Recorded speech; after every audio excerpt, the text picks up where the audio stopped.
الحمد لله الذي خلق الشمس والقمر وخلق الشجر والهجر وخلق الليل والسحر والصلاة والسلام على سيد الأنبياء والرسل. أما بعد فأعوذ بالله من الشيطان الرجيم. بسم الله الرحمن الرحيم. في صحف مكرمة مرفوعة مطهرة بأيدي سفرة كرام بررة. وقال النبي صلى الله عليه وسلم: يبعث الله معافية يوم القيامة وعليه رداء من نور الإيمان، أو كما قال صلى الله عليه وسلم. اے امیر معاویہ تیری جاہ و منزلت کا کیا کہنا. اے امیر معاویہ تیری جاہ و منزلت کا کیا کہنا. تیرے نام و ناموس کا ڈنکا بجا کے چھوڑوں گا. تیرے نام سے جو جلتے ہیں ملحد و زندیق، تیرے نام سے جو جلتے ہیں ملحد و زندیق، ان کو خدا کے غضب سے ڈرا کے چھوڑوں گا. میرے واجب الاحترام قابل سب تکریم معزز علماء کرام اور علاقہ احاطہ کے نڈر بے پاک غیرت مند دوستوں اور بزرگوں، مجھ سے قبل حضرت مولانا انظر شاہ صاحب نے آپ کے سامنے بہت ہی احسن انداز میں عظمت قرآن پر بیان کیا، اور میرے بعد بھی آپ کے سامنے علماء کرام خطاب فرمائیں گے.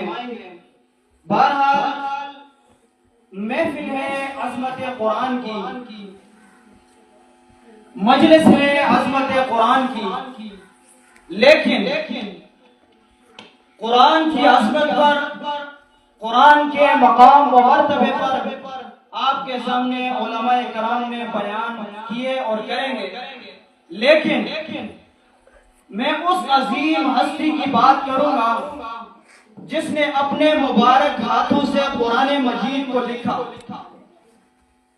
ایک قرآن کا مقام و مرتبہ، ایک قرآن کی عظمت و شان، اور دوسری طرف اس کا مقام و مرتبہ جس نے قرآن مجید لکھ کر ہم تک پہنچایا.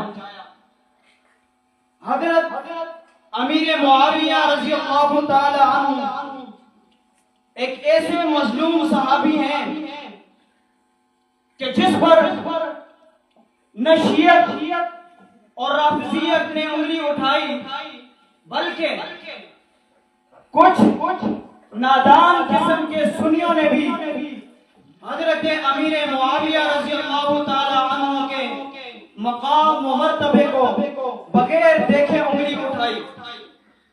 اب دیکھیں کہ آپ کسی کو سٹیج پر کھڑا کریں، اسے کہیں کہ آپ نے عمر بن عبدالعزیز کے دور خلافت پر بیان کرنا ہے.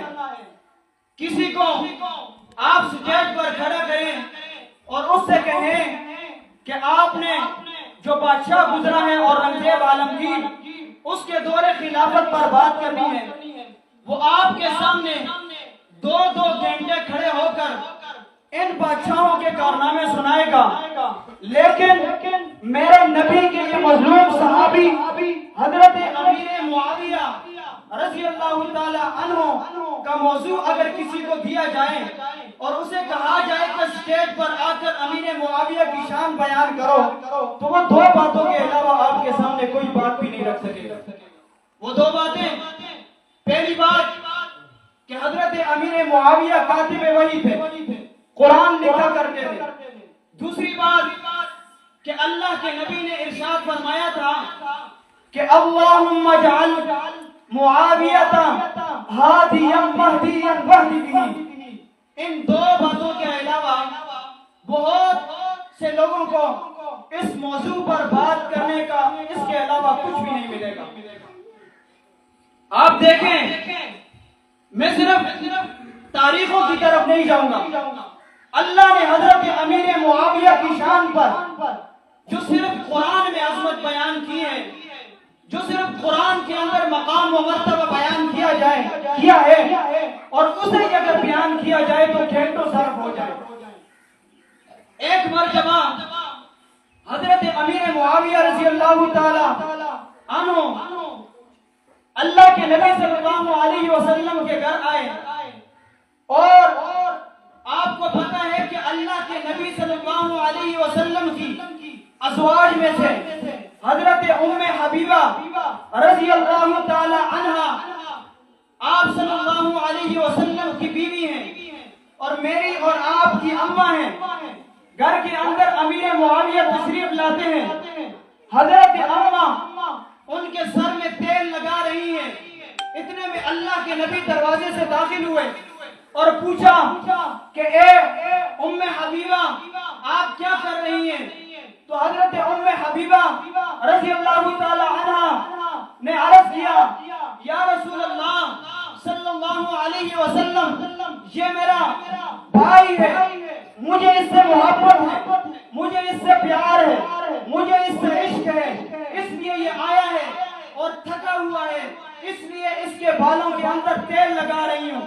تو اللہ کے نبی صلی اللہ علیہ وسلم نے ام حبیبہ رضی اللہ تعالی عنہا سے فرمایا، اے ام حبیبہ، یہ جو معاویہ ہے اس سے آپ ہی محبت نہیں کرتی، بلکہ اس سے اللہ اور اللہ کا رسول بھی محبت کرتا ہے۔ اتنا بڑا مقام دیا اللہ کے نبی صلی اللہ علیہ وسلم نے حضرت امیر معاویہ کو۔ ایک مرتبہ حضرت امیر معاویہ فرماتے ہیں کہ میں اللہ کے نبی کو وضو کرا رہا ہوں، وضو کرانے کے بعد پانی بچ گیا، پانی بچا، اللہ کے نبی نے وہ پانی ہاتھ میں لیا اور ہاتھ میں لے کر اس پانی سے میرے منہ پر چھینٹے ماری، اور چھینٹے مارنے کے بعد ایک جملہ کہا، اور وہ جملہ امیر معاویہ فرماتے ہیں مجھے پوری زندگی بھر نہیں بھولا۔ اس وقت میں بچہ تھا، معصوم سا بچہ تھا، لیکن اللہ کے نبی نے میرے بارے میں جو الفاظ اس وقت ادا کیے تھے، آج دمشق کے تخت پر بیٹھنے کے بعد بھی وہ الفاظ میرے ذہن سے گئے نہیں ہیں۔ وہ الفاظ یہ تھے، یا معاویہ ان ولیت الامر فاتق اللہ، اے معاویہ جب تجھے حکومت ملے تو اللہ سے ڈرنا۔ اللہ کا نبی حضرت امیر معاویہ رضی اللہ تعالی عنہ سے یہ فرما رہے ہیں، جب تجھے حکومت ملے تو اللہ سے ڈرنا۔ اس کا کیا مطلب ہے؟ اس کا مطلب یہ ہے کہ اللہ کے نبی نے حضرت امیر معاویہ کے حکومت کی اور حضرت امیر معاویہ کے امین ہونے کی گواہی پہلے ہی دے دی۔ یہ میرے نبی کی پیشن گوئی تھی۔ اور دوسری بات، یہاں پر ایک لفظ ادا کیا، فاتق اللہ، اللہ سے ڈرنا۔ دیکھو بات یہ ہے کہ جب والد کسی کا دنیا سے جاتا ہے تو جانے کے بعد وہ اپنی اولاد سے کہتا ہے کہ بیٹا میرے جانے کے بعد اللہ سے ڈرتے رہنا۔ اس کا ہرگز یہ مطلب نہیں ہوتا کہ وہ پہلے نافرمان تھا، اس کا مطلب یہ ہے کہ آپ پہلے ہی سے راہ راست پر ہیں، لیکن میرے جانے کے بعد بھی آپ کو اسی طرح اسی راستے پر چلنا ہے۔ اسی لیے حضرت امیر معاویہ کی بہت بڑی شان ہے، بہت بڑا مقام ہے۔ کچھ شر پسند عناصروں نے امیر معاویہ کی شان میں گستاخیاں کی ہیں، بغیر بم کی دھرتی پر کی ہے۔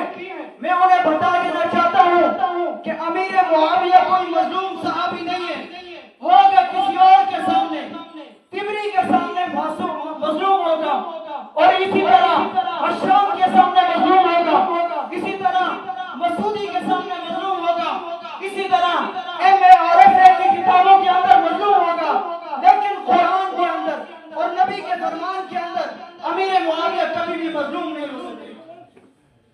بات ایک جملہ میں آپ کو بتاتا ہوں، اللہ کے نبی نے حضرت امیر معاویہ رضی اللہ تعالیٰ عنہ کے بارے میں ایک دفعہ فرمایا، احلم من امتی معاویہ، یہ جملہ آپ ذہن میں رکھنا، وقت مختصر ہے، اسی پر بات کر کے اختتام کروں گا۔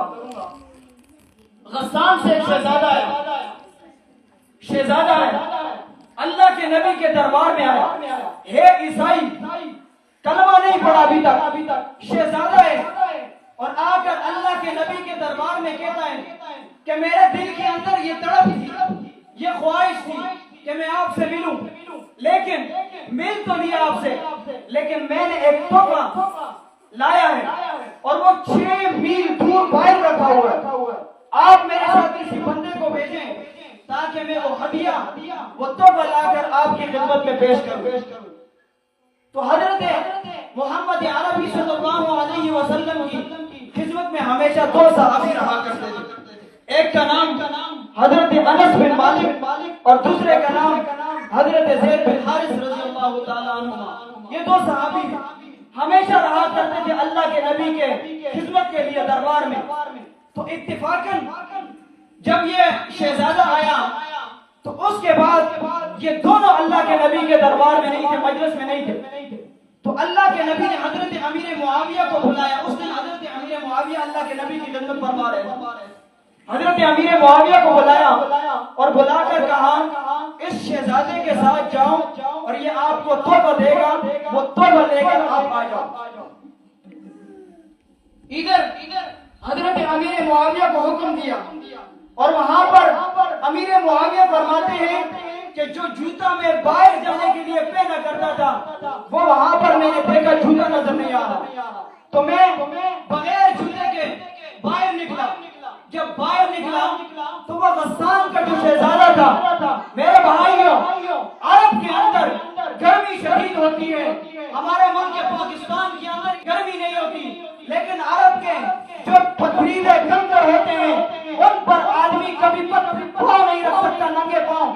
لیکن حضرت امیر معاویہ جب باہر نکلے اور باہر نکلنے کے بعد اس شہزادے سے کہا کہ یہاں سے اللہ کے نبی کا حکم ہے کہ آپ کو اس کے ساتھ جانا ہے اور میرا جوتا نہیں ملتا، آپ کی مہربانی ہوگی، آپ کی جو ہے مہربانی ہوگی، آپ ایسا کریں کہ مجھے بھی اپنی سواری پر اپنے ساتھ بٹھا لیں تاکہ میرے پاؤں نہ چلیں، عرب کی سخت گرمی ہے، میں گرمی برداشت نہیں کر سکوں گا، آپ ایسا کریں مجھے سواری پر بٹھا کر لے جائیں۔ وہ شہزادہ کہتا ہے تو کمی ہے اور میں شہزادہ ہوں، تو نبی کا غلام ہے اور میں شہزادہ ہوں، تو نبی کا نوکر ہے اور میں شہزادہ ہوں، میں اپنی سواری پر کسی غلام کو کیسے بٹھا سکتا ہوں؟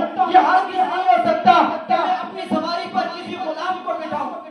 تو حضرت امیر معاویہ رضی اللہ تعالیٰ عنہ نے فرمایا ٹھیک ہے، آپ سواری پر نہیں بٹھا رہے، ساتھ چلے آگے بڑھے، اور آگے بڑھتے تھوڑی دیر آگے گئے، پھر حضرت امیر معاویہ نے کہا چلو سواری پر نہیں بٹھا رہے، آپ ایسا کرو کہ مجھے اپنے جوتے اتار کر دے دو، وہ میں پہن تاکہ میرے پاؤں چل رہے۔ حضرت امیر معاویہ کو پھر اس نے یہ جملہ کہا، میں کمیوں کو اپنا جوتا نہیں دیا کرتا، یہ جملے تھے۔ بہرحال حضرت امیر معاویہ 6 میل دور باہر گھوڑے کے ساتھ دوڑتے رہے، گرم ریت پر دوڑتے رہے، اور جب وہاں سے واپس آئے تحفہ لے کر اللہ کے نبی کے دربار میں پہنچے، اور اللہ کے نبی نے فرمایا کہ امیر معاویہ دیر کیوں ہوگی؟ حضرت امیر معاویہ نے سارا قصہ سنایا، اللہ کے نبی اتنی سخت دھوپ تھی اور اتنا سخت گرمی تھی کہ میرے پاؤں جل رہے تھے، میں 6 میل دور تک اس بندے کے ساتھ بھاگتا رہا، وہاں سے تحفہ لے کر آیا ہوں۔ تو اللہ کے نبی صلی اللہ علیہ وسلم نے فرمایا اے معاویہ تیرے پاؤں چلے نہیں؟ تو حضرت امیر معاویہ نے فرمایا کہ اے اللہ کے نبی حکم جو آپ کا تھا میں اپنے پاؤں کی کیا پرواہ کرتا، آپ کے حکم کو میں کبھی ٹال نہیں سکتا تھا، مجھے جوتوں کی پرواہ نہیں تھی، میں گرم ریت پر بھاگتے ہوئے گیا اور قربہ لایا آپ کے دربار میں پیش کیا۔ اس وقت اللہ کے نبی صلی اللہ علیہ وسلم نے یہ جملہ فرمایا کہ احلم من امتی معاویہ، میری امت کا سب سے بڑا حوصلے والا بندہ معاویہ ہے۔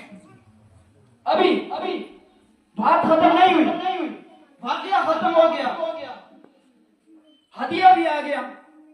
ہدیہ آنے کے بعد اب بات اتنی ہی نہیں رہی، ہدیہ بھی اللہ کے نبی کے دربار میں پیش ہو گیا۔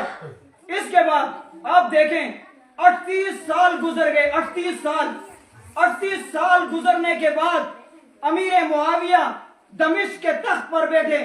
دمشق کے تخت پر بیٹھنے کے بعد حضرت امیر معاویہ کی فوجیں افریقہ کے جنگلات میں جاتی ہیں اور افریقہ کے جزیروں میں سے ایک علاقے کو فتح کر کے آتی ہیں۔ جب وہاں سے فوجوں نے ایک علاقہ فتح کیا اور واپس آئے، اور واپس آنے کے بعد جب حضرت امیر معاویہ کے سامنے پیش ہوئے تو حضرت امیر معاویہ رضی اللہ تعالی عنہ نے فرمایا کہ کہاں سے آ رہے ہوں؟ کہنے لگے کہ ہم افریقہ کا ایک علاقہ غسان کو فتح کر کے آ رہے ہیں۔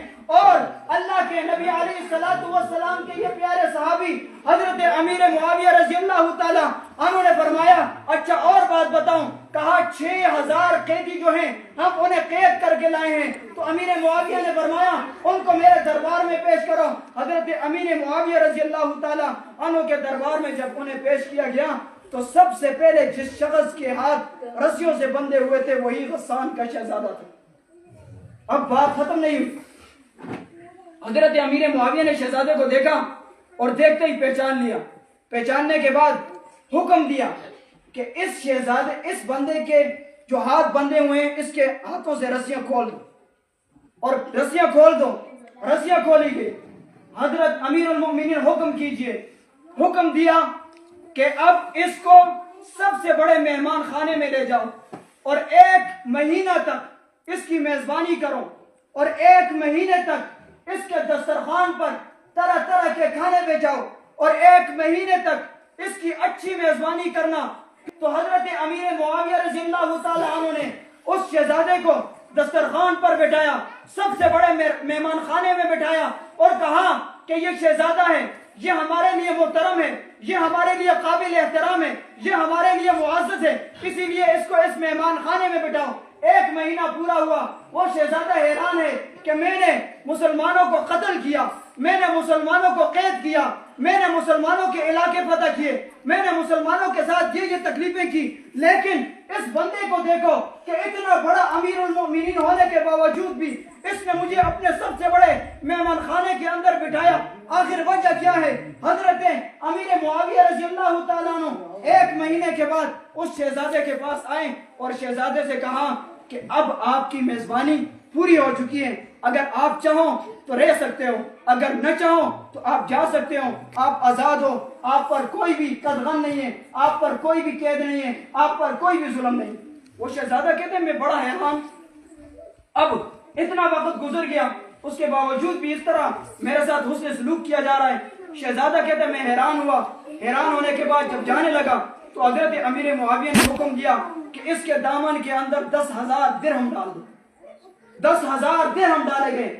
شہزادہ کہتا ہے کہ میرے پاؤں سے زمین نکل گئی، میں حیران، جب یہ 10,000 درہم میرے دامن میں ڈالے گئے تو مجھ سے رہا نہ گیا۔ میں باہر نکلا لوگوں سے پوچھا یہ بندہ کون ہے، یہ کون شخص ہے کہ جس نے میرے ساتھ اس طرح کا سلوک کیا ہے؟ تو لوگوں نے کہا یہ حضرت امیر معاویہ جو سفیان رضی اللہ تعالیٰ عنہ جو سردار ہیں مکہ کے، ان کا بیٹا امیر معاویہ ہے۔ کہا اچھا یہ وہی شخص تو نہیں ہے کہ جو نبی صلی اللہ علیہ وسلم کے دربار میں جو ہے خدمت کیا کرتا تھا؟ کہا ہاں یہ وہی شخص ہے۔ کہا اچھا، دوبارہ اندر واپس آیا۔ اندر آنے کے بعد کہا کہ آپ امیر معاویہ ہیں، سفیان کے بیٹے ہیں؟ کہا ہاں میں سفیان کا بیٹا ہوں، امیر معاویہ ہوں۔ تو اس نے کہا مجھے آپ نے پہچانا؟ کہا جس دن تجھے میرے دربار کے اندر لایا گیا تھا تیرے ہاتھ رسیوں سے بندھے ہوئے تھے، اسی دن میں نے تجھے پہچان لیا تھا، پہچاننے کے بعد تیرے ساتھ یہ سلوک کیا ہے، اور اب تیرا وہ اخلاق تھا، میرا یہ اخلاق ہے۔ میں محمد عربی کا کل بھی کمی تھا، میں آج بھی اس کا کمی ہوں، میں کل بھی اس کا غلام تھا، میں آج بھی اس کا غلام ہوں، میں کل بھی اس کا نوکر تھا، میں آج بھی اس کا نوکر ہوں۔ تو نے جو اخلاق کا مظاہرہ کیا وہ تیرا تھا، جو میں نے اخلاق کا مظاہرہ کیا یہ میرا تھا۔ پھر شہزادہ نے کہا کہ اچھا یہ بات ہے، تو نے مجھے پہچان لیا تھا؟ تو کہنے لگا، پھر کھڑا ہوا، کھڑا ہو کے رونے لگا، آنکھوں سے آنسو جاری ہوئے۔ آنکھوں سے جب آنسو جاری ہوئے تو علامہ بلادری رحمہ اللہ نے لکھا ہے کہ جب آنکھوں سے آنسو جاری ہوئے اور جاری ہونے کے بعد سامنے گڑ گڑایا اور رویا اور کہا کہ میں محمد عربی کا کلمہ پڑھتا ہوں کہ اشہد ان لا الہ الا اللہ وحدہ لا شریک لہ واشہد ان محمدا عبدہ ورسولہ، اور وہیں پر کھڑے کھڑے وہ مسلمان ہو گیا۔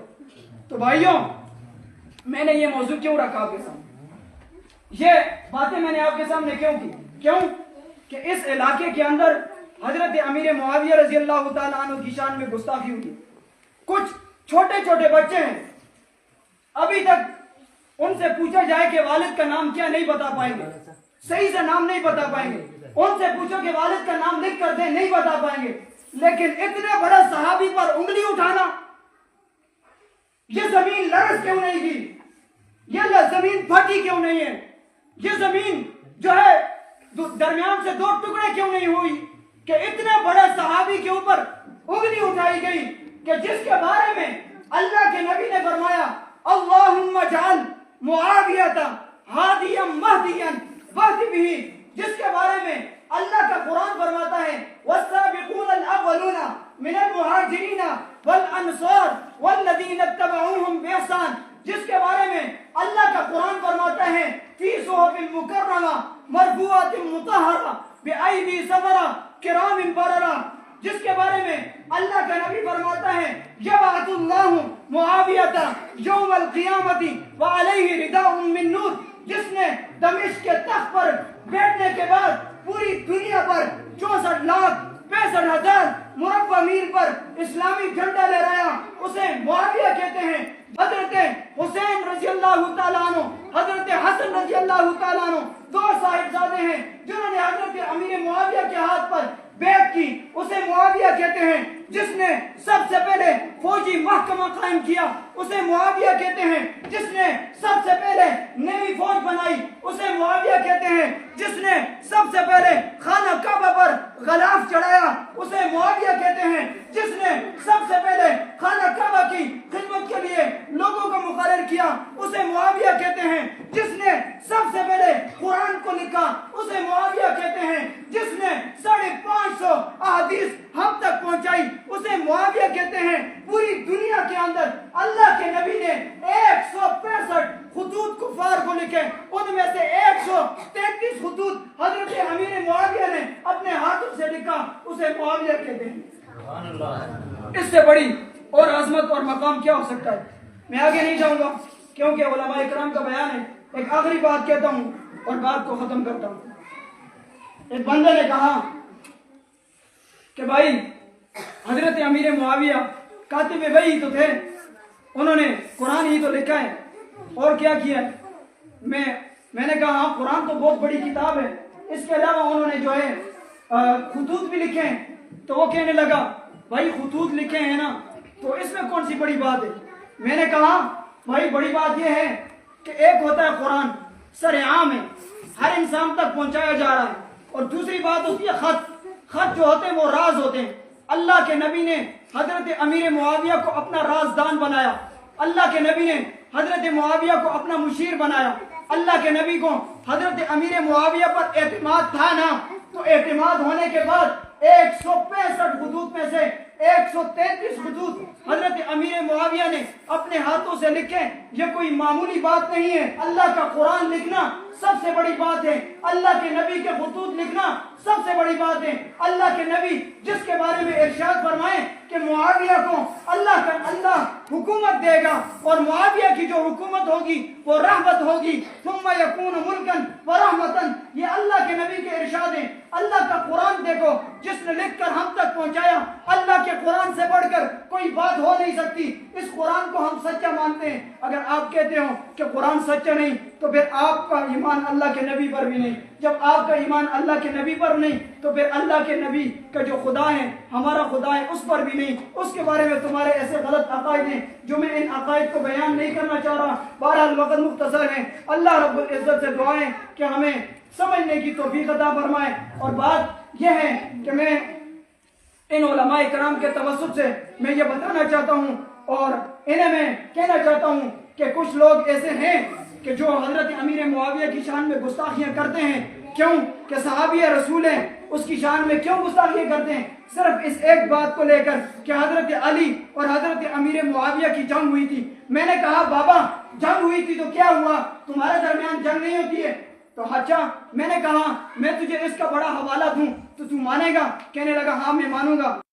میں نے کہا دو نبی جو آپس میں لڑ پڑے، قرآن اس کا بیان کرتا ہے خود بلحیتی والا براسی، حضرت موسیٰ کو طور پر اللہ نے بھیجا تو پیچھے سے حضرت ہارون علیہ السلام کی موجودگی میں بچڑے کو قوم نے اپنا معبود بنا لیا تھا، اس کی عبادت کیا کرتے تھے۔ تو اللہ کے نبی حضرت موسیٰ علیہ السلام واپس آئے اور حضرت ہارون علیہ السلام سے فرمایا کہ آپ کی موجودگی میں قوم اس طرح کر بیٹھی ہے۔ حضرت اللہ کا قرآن بیان کرتا ہے کہ اللہ کے نبی حضرت موسیٰ علیہ السلام نے ہارون علیہ السلام کی جو ہے داڑھی کھینچی، بال کھینچے، لا تأخذ بلحیتی ولا براسی، میری داڑھی مت کھینچو، میرے بال مت کھینچو، مجھے گھسیٹو مت۔ جب دو نبی جو ہیں وہ کہنے لگا بھائی جان بات یہ ہے کہ ان دونوں میں سے ایک سچا ہو سکتا ہے ایک جھوٹا۔ میں نے کہا یہ بات نہیں، بات یہ ہے کہ کبھی کبھار ایسے معاملات بھی ہوتے ہیں کہ دونوں سچے ہو سکتے ہیں، دونوں جھوٹے نہیں ہو سکتے۔